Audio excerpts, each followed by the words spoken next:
وبركاته.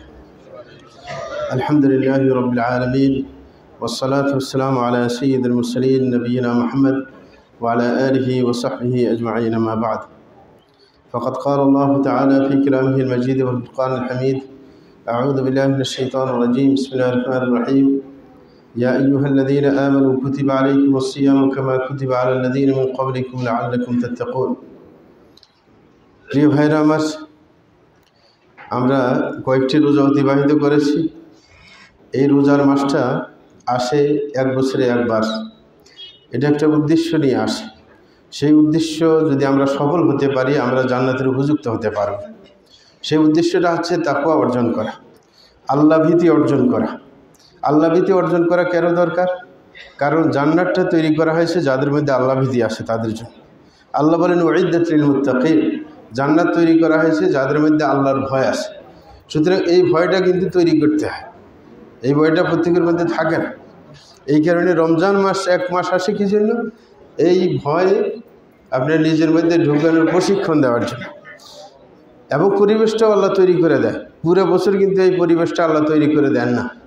সেটা হচ্ছে আপনার হাদিসের মধ্যে এসেছে, রাসূল বলেন ইদা জা রমাদান ফুতিহাত আবওয়াবুল জিনান ওয়া গুলিকাত আবওয়াবুন নিরান ওয়া সুফিদাত মারাদাতুশ শায়াতিন। রাসূল বলেন যখন রমজান চলে আসে, জান্নাতের গেটগুলো খুলে দেওয়া হয়, জান্নাতের গেটগুলো বন্ধ করে দেওয়া হয়। বড় বড় জিন শয়তান যেগুলো আছে সেগুলোকে বন্দি করা হয়। বড় বড় জিন শয়তান যখন বন্দি হয়ে যায়, তখন ছোটোগুলো আর এত বেশি ঝামেলা করতে পারে না। এই কারণে যে নিজে শয়তান হয়ে যায় নাই, একটু খারাপ হয়েছে, সে কিন্তু ভালো হয়ে যায়। রমজান মাসে অনেকে কোরআন পড়তো না, পড়া শুরু করে। অন্য সময় সালাদ পড়তো না, রমজান মাসে সালাদ পড়ে। কারণ লিডার ছাড়া সাধারণ জনগণ বেশি কিছু করতে পারে না। যেমন আমাদের গত সরকার চলে গেছে, এখন লিডার নাই, এই কারণে ওরা এক বেকায়দা পড়ে গেছে, ঠিক না? তো লিডার যখন ধরা পড়ে গেছে, এই কারণে সাধারণ শয়তানগুলা বেশি একটা তৎপর হইতে পারে না। এই কারণে মানুষ যে বেশি খারাপ হয় নাই, সে আল্লাহ ভীতি অর্জন করতে পারে। এটা নমুনা কিভাবে? যে আপনি আমি রমজান ছাড়া অন্য সময় নির্জনে গেলে আল্লাহর কথা স্মরণ হতো না, এখন স্মরণ হয়। একজন সিয়াম পালন করে, ঘরে যায় একা, কেউ নেই, কিন্তু তারপরেও পানি পান করে না, খাবার খায় না, অথচ কেউ নেই, ঘরের মধ্যে কেউ নেই। অন্য সময় কিন্তু এই চেতনা ছিল না। সে মনে করে কেউ না থাকলেও কিন্তু আল্লাহ তো দেখছেন। এই যে আল্লাহ যে দেখতেছেন, মুরাকাবা যেটাকে বলা হয়, আল্লাহ দেখতে পাচ্ছেন, এই চেতনা কিন্তু আগে ছিল না। এটা কিন্তু রমজানে এসেছে, কারণ ওই যে বড় শয়তান ধরা পড়ে যাওয়ার কারণে এই চেতনাটা নিজের মধ্যে জন্ম নিয়েছে। এই চেতনাকে আমাদের সবসময় নিজের মধ্যে জাগিয়ে তুলতে হবে। এই প্রশিক্ষণ এই রমজান মাসে যদি না নেই, পুরো 11 মাস কীভাবে চালিয়ে যাব? আর এটা ধরা পড়ে কখন? যখন আমরা শরীয়তের অর্ডার যেটা এবং নিজের মনের চাহিদা যেটা, যখন দুইটা সাংঘর্ষিক হয়ে যায়, তখন আমি বুঝতে পারবো আমার মধ্যে আল্লাহবিদ্যি আছে কিনা। অনেকে আল্লাহবিদ্যি আছে কিনা বলে যে না, আমি তো আল্লাহকে ভয় পাই না। যখন আপনি সালাত আদায় করার সময় আসে, ঘুমেরও প্রয়োজন হয়, তখন কি আপনি আল্লাহর অর্ডারকে অগ্রাধিকার দেন কিনা, আল্লাহকে ভয় করে মসজিদে যান কিনা, তখনই বোঝা যাবে আপনার মধ্যে আল্লাহভীতি আছে কিনা। যদি আপনার মধ্যে আল্লাহভীতি থাকে তাহলে যাবেন, যদি আল্লাহভীতি না থাকে তাহলে ঘুমাই থাকবেন। আপনি ওটাকে প্রায়োরিটি দিবেন যে আমার ঘুমানো দরকার। তাইলে এই সমস্ত জায়গায় আপনি দোকানে মাল বিক্রি করেন, তারপরে কাউকে ঠগিয়ে আপনার লাভবান হওয়ার চেষ্টা করবেন না।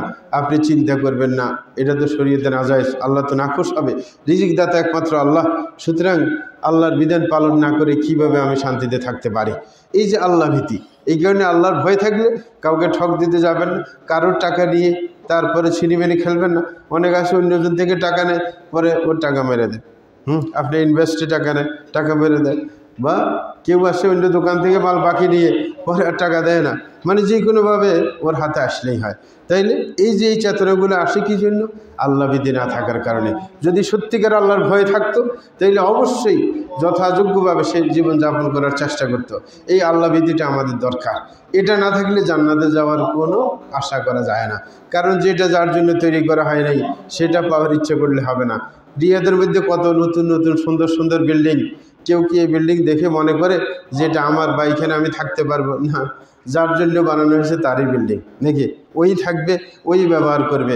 অন্যজনের বিল্ডিং দেখে কাজ হবে না। যার জন্য যে মালিক, সেই কিন্তু থাকতে পারবে। তো জান্নাতের মালিকানা আসবে কিসের ভিত্তিতে? তাকওয়ার ভিত্তিতে। যদি আমার মধ্যে তাকওয়া না থাকে, আল্লাহ ভীতি না থাকে, তাইলে আমি তো জান্নাতে যাওয়ার উপযুক্ততা আপনি অর্জন করতে পারবো না। তাইলে আপনি খালি খালি স্বপ্ন দেখে কি কাম হবে? আমার জন্য তো সেটা তৈরি করা হয়নি। সুতরাং এই গুণ, তাকওয়ার গুণ যতক্ষণ পর্যন্ত অর্জন করতে না পারবো, তত পর্যন্ত জান্নাতের আশাটা দুরাশায় রূপান্তরিত হবে। আর এটা সর্বনিম্ন তাকওয়া কি? মানে আল্লাহ ভীতির 3টা স্তর আছে।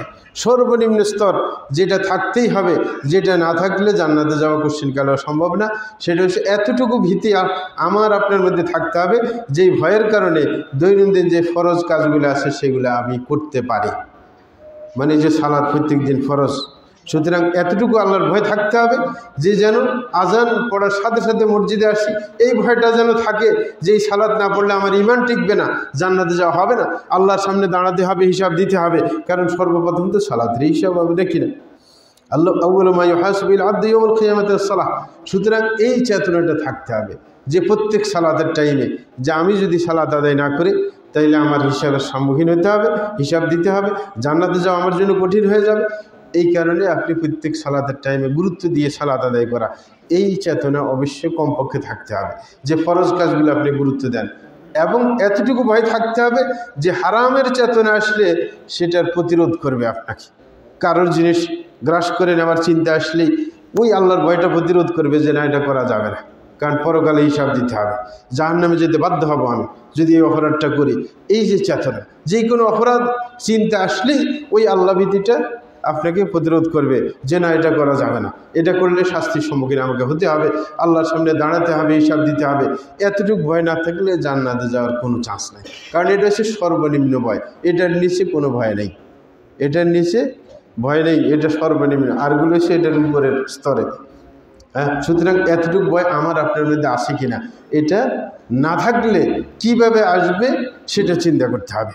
এটা আনার জন্য ঈমানকে তাজা করার চেষ্টা করতে হবে, বেশি বেশি কোরআন মাজিদ তেলাওয়াত করতে হবে, অর্থ সহ বোঝার চেষ্টা করতে হবে, জাহান্নাম সম্পর্কে আলোচনা শোনার চেষ্টা করতে হবে, পড়ার চেষ্টা করতে হবে, কবর আযাব নিয়ে পড়ার চেষ্টা করতে হবে, শোনার চেষ্টা করতে হবে। এগুলো যদি শুনি জানি তখন একটা ভয়ের সৃষ্টি হবে। আর কোরআন যত পড়ব তত ঈমানটা তাজা হইতে থাকবে। ওই জাতুলিয়াত আলাইহিম আয়াতু যাদাতুহুম ঈমানা, তাইলে কোরআন তেলাওয়াতে ঈমান বাড়ে।